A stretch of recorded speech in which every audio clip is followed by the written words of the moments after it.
Gracias por seguir en sintonía de Noticias Oromar. Ya nos acompaña el ex concejal de Manta, Bosco Vera, y consultor político, y precisamente le damos la bienvenida. Muchísimas gracias, Bosco, por atender esta conversación.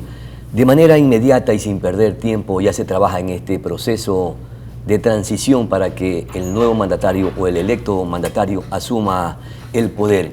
¿De qué manera obtiene ventajas para concretar su propuesta de campaña en un tiempo tan corto? Bueno, buenos días, Pedro, gracias por el espacio. Efectivamente, yo creo que hay muchísima expectativa, primero, de cara de la ciudadanía, porque venimos de un proceso sui generis, o sea, no es algo normal una elección que se acaba de dar en medio de un periodo de tiempo para el cual fue electo otro presidente.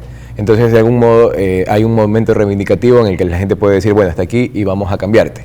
Y ese cambio, pues, quiere justamente nuevas posturas, nuevas resoluciones, y él va entrando pues en un momento quizás clave, donde la inseguridad ha permeado gran parte de la institucionalidad del pueblo ecuatoriano, del Estado en sí, y que a este momento, pues, al momento de formar coaliciones de gobierno, que es lo que se viene de cara a la Asamblea, ¿no? Es importante que él también sepa con quién se va a formar. Antes de iniciar a conversar sobre el tema de las coaliciones, ayer dentro del proceso de transición se pudieron visibilizar algunas figuras políticas que probablemente serían parte del gobierno de Daniel Noboa, pero hay una de ellas que causó mucha atención y más bien es lo que más trascendió, fue la presencia del economista Alberto Dajic, ex vicepresidente de los ecuatorianos. ¿Cómo usted mira la participación de esta figura política y que estuvo al lado derecho del mismo Daniel Noboa, toda vez que esta figura política siempre ha estado inclinado por este modelo privatizador y también de eliminación de subsidios? ¿Esto sería un inicio de una mala tos de este nuevo mandato o gobierno? Bueno, hablemos primero desde la perspectiva de comunicación política.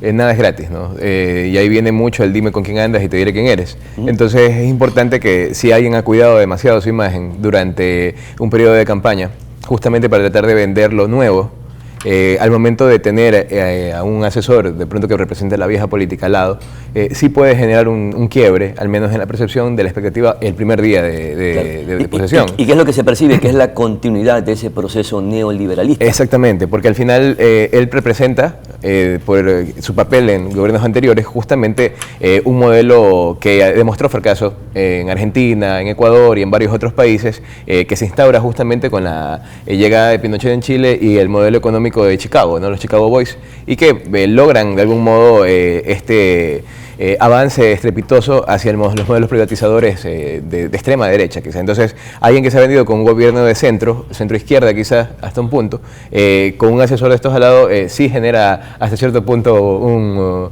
susto colectivo.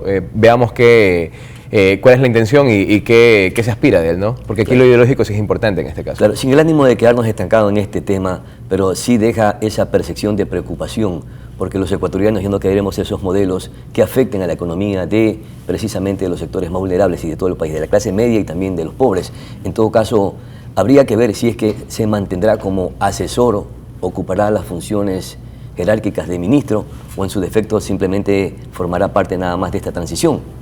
Claro, porque al final de pronto la transición sí requiere técnicos externos muchas veces, porque no necesariamente tienes un gobierno ya formado al momento de entrar. Hay perfiles que a veces responden también justamente a la gobernabilidad, que es válido. O sea, no se trata de repartos, sino se trata de algún modo de armar gobiernos conjuntos con visiones que pueden llegar a agendas programáticas, ¿no? Que es lo que se trata al final de lograr cuando uno arma estos procesos de bloques. Y para llegar en una segunda vuelta, pues no llega solo. Nadie tiene el capital político, ni siquiera el correísmo, y lo ha demostrado, de llegar solo a una segunda vuelta en estos momentos cuando hay una polarización quizá muy marcada, pero a la vez también un hartazgo hacia lo político.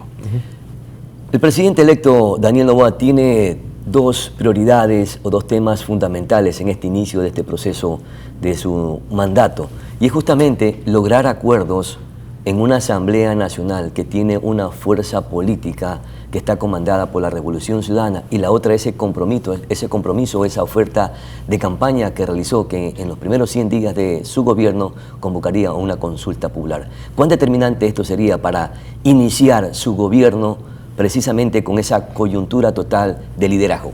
Bueno, la consulta popular creo que cumple también un rol de legitimidad hasta un punto. Ya lo vimos pues, en el gobierno de Lenín, lo vimos después en el gobierno de Lasso, que de algún modo el uno se levanta con una respuesta positiva hacia el referéndum y el otro en cambio cae y termina de caer con la negativa de la última consulta. Entonces creo que él de algún modo tiene la posibilidad de lograr consolidar su liderazgo, que es nuevo, pero también corre el riesgo de que se dilaten los tiempos, porque para la consulta pues probablemente tengamos 100 días, por lo menos mientras se establecen presupuestos dentro de la Asamblea para que se desarrolle, ¿no? Y para eso tiene que haber Asamblea. Entonces, una Asamblea, y me refiero a una Asamblea ya consolidada, formada, con sus respectivas dignidades y coaliciones de gobernabilidad.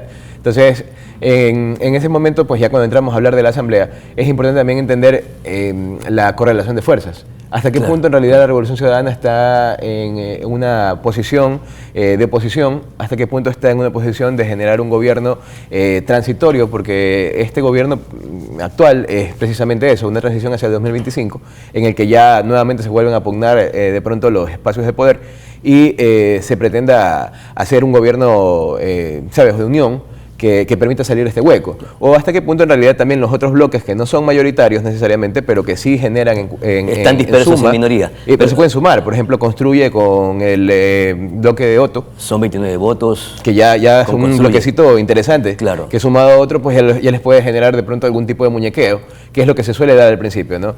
Lo importante también es que de pronto el nuevo presidente no caiga en esa vieja práctica del reparto, ¿no? Porque desde ahí comenzamos mal, de pronto atándose a... y tomándose en consideración que el reparto es de dos vías, quien te da y quien también te pide. A eso voy. Y eso fue lo que pasó en la última administración de la Asamblea Nacional.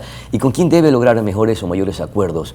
Con ese bloque que está más consolidado de 52 curules, o en su defecto con los asambleístas en minorías. O fuerzas políticas que son mucho va a depender del modelo de gobierno que quiera llevar, porque al final un gobierno en coalición pues suma voluntades tanto de mi línea política como de la que no es, y tratamos de hacer algo en lo que las agendas programáticas pues coincidan, si bien no en todo, al menos en la mayoría de temas en cuanto a una visión de gobierno. Pero si ya hablamos de gobiernos extremados, es complicado porque voy a tener una oposición fuerte y voy a tener un gobierno que de pronto va a tener que apuntalarse en temas que, como decía hace un rato, ya van a depender de prebendas o de algún otro detalle y no sería lo ideal. Creo que no es lo que espera el pueblo ecuatoriano a día de hoy, ¿no? Entonces, hay oportunidad. Y el expresidente Rafael Correa no le tiró un anzuelo ya al mismo Daniel Noboa cuando dice que si cambia la situación del país, contaría con el apoyo de la Revolución Ciudadana. No debió decir lo contrario, me sumo para que juntos saquemos adelante el país. Es que creo que por ahí va, ¿no? Hasta un punto también, y es importante, lo digo también como ex concejal o político, cuando uno llega a un cargo, muchas veces te dicen, bueno, al momento que pasas en la puerta del municipio, de la asamblea o del cargo que vas a ocupar, ahí deja la bandera política, y no funciona así, porque uno llega justamente a representar una línea ideológica clara. O sea, y volvemos a lo de Dajic. Dajic tiene un INRI aquí, no por quién es, sino por lo que representa. Claro. O sea, entonces en el momento en que de pronto yo voy a apoyar en coalición a un gobierno, tengo que también saber qué voy a apoyar. No puedo ciegamente decir, bueno, vamos, aquí está mi cuestión, sino siempre y cuando en la agenda programática en la cual podemos coincidir, si bien no es todo, tenga un norte, ¿no? ¿Y cuánta resistencia pudiera provocar solamente la presencia o la participación de Alberto Dajic? Porque usted bien lo acaba de mencionar, él tuvo antecedentes de malversación de los fondos precisamente reservados, de los gastos reservados, y también de esa política neoliberal que justamente busca la eliminación de subsidios y lo ha mantenido permanentemente. Esto ocasionaría esa resistencia de algunos grupos políticos que no coinciden, entre ellos también el mismo Partido Social Cristiano. Claro, es que ahí es donde voy. Al final, Alberto Dajic puede representar un modelo económico, o sea, es su visión, es el que yo te ofrezco... Pero no es la visión del mismo presidente. Pero ahí viene el tema. Al final, ¿quién está detrás de? No digo que no tenga su liderazgo, no digo que esté, sino es que hasta un punto, como dije hace un momento, cuando uno llega a una segunda vuelta y tiene que sumar voluntades, esa suma de voluntades también genera compromisos. Y hasta qué punto uno de los compromisos puede ser justamente la política económica de cara a los apoyos que se puedan recibir y que eso de ahí tenga un norte distinto al que se aspira, ¿no? Digo nuevamente, es una posibilidad, es una probabilidad de cara a lo que se vio ayer, pero no necesariamente es la línea marcada. Puede que de pronto simplemente sea un asesor en cuanto a temas puntuales de política exterior, no se sabe, no económica, macroeconomía y no necesariamente la micro. O sea, habrá que ver al final qué decide el nuevo presidente, pero sí, efectivamente, Dajic también se lo asocia con que deja marcada la hoja de ruta para lo que luego fue el feriado bancario. Entonces, este escenario que se está evidenciando, que se está presenciando, es casi similar al escenario de la última asamblea y del mandato del presidente Guillermo Lasso. ¿Qué debe de liderar o qué decisiones debe de tomar el nuevo presidente para no cometer los mismos errores? Es decir, buscar acuerdos con quién o con quiénes, sin tener estos pactos oscuros o que solamente beneficien a grupos o intereses, para que ceda y tenga gobernabilidad el mismo presidente. ¿Qué precisamente debe ceder y qué precisamente debe determinar? Bueno, yo creo que son escenarios distintos, a pesar de tener cierta similitud en cuanto a la forma de llegar. No es el mismo Ecuador polarizado de hace 2 años, que teníamos de pronto un presidente que llega después de 10 años de intentar captar el poder. Acá tenemos una ruptura, o sea, entre lo viejo y lo nuevo. ¿Pero por qué se provoca la ruptura? Por esa mala decisión de acuerdos. Recuerde que se divorció de su primo hermano político, Partido Social Cristiano, y es allí donde inicia el problema. Me refiero más bien a una hay que tomar social, grandes decisiones. Una ruptura social que se provoca también por un shock, que es lo que vivimos actualmente de cara a la inseguridad, y también con una ruptura generacional dura. Porque al final Lasso en la última elección tuvo que transformar de algún modo el discurso, la imagen, la estética hacia un contexto un poco más identificado con los jóvenes que en ese momento estaban surgiendo a la palestra política y a la capacidad de decisión mayoritaria. En este rato ya es distinto, o sea, ya tenemos un avance mucho más estrepitoso donde los candidatos outsiders tuvieron de algún modo una postura mucho más inclinada hacia el voto joven, ¿no? Mire, el día de ayer estuvo acá con nosotros el analista político y consultor político Wilmer Suárez y decía que, por ejemplo, Guillermo Lasso no tenía esa inteligencia emocional, no tenía esas habilidades para tomar decisiones y tampoco liderazgo. ¿Cree que el presidente electo las tenga para tomar esas decisiones y no cometa los mismos errores y no se repitan esos vicios que ya vimos en la última administración? Así ya iba, o sea, al final él llega después de 10 años con una postura de, bueno, yo ya llegué, yo gané, estoy legítimo y de algún modo se quiso hasta percibir una vanidad personal más que una idea de gobierno, ¿no? Y en este rato yo creo que en cambio se puede entender una visión de gobierno y que esa visión se pueda complementar, pues enhorabuena, pero en cuanto a qué no debería ceder, pues de algún modo los espacios de poder real por la gobernabilidad. Pero sí llegar a acuerdos programáticos y agendas paralelas, ¿no? que tengan algún punto de convergencia. Pero, por ejemplo, tampoco debería entrar en una desesperación de ceder institucionalidad estatal, justicia, de pronto otros temas en los que no se debería ingerir para lograr gobiernos, ¿no? Porque es una de las exigencias muchas veces que pasa por ese tema. Pero necesita, obviamente, de la participación de esa actividad fraternal política de la Asamblea Nacional para lograr sus propósitos, porque algunos proyectos de ley necesariamente van a recaer en la Asamblea Nacional. Y si no tiene ese apoyo, definitivamente no va a lograr sus propósitos porque es un cortísimo tiempo en el que va a estar al frente. Yo creo que la Asamblea anterior sí demostró la importancia de las plenarias, porque al final muchas veces se entiende que el presidente tiene casi que los plenos poderes, pero en realidad la Asamblea es casi que un poder representativo, uno de los más antiguos y está hasta un punto también condicionando el gobierno de quien esté, ¿no? Claro, ahora tiene facultades directamente que nacen desde el Ejecutivo y vía decreto también puede tomar decisiones. En este rato, por lo que no tenemos Asamblea, ¿no? Pero cuando ya hay una Asamblea va a haber la necesidad de sentarse a conversar. Entonces yo creo que sí,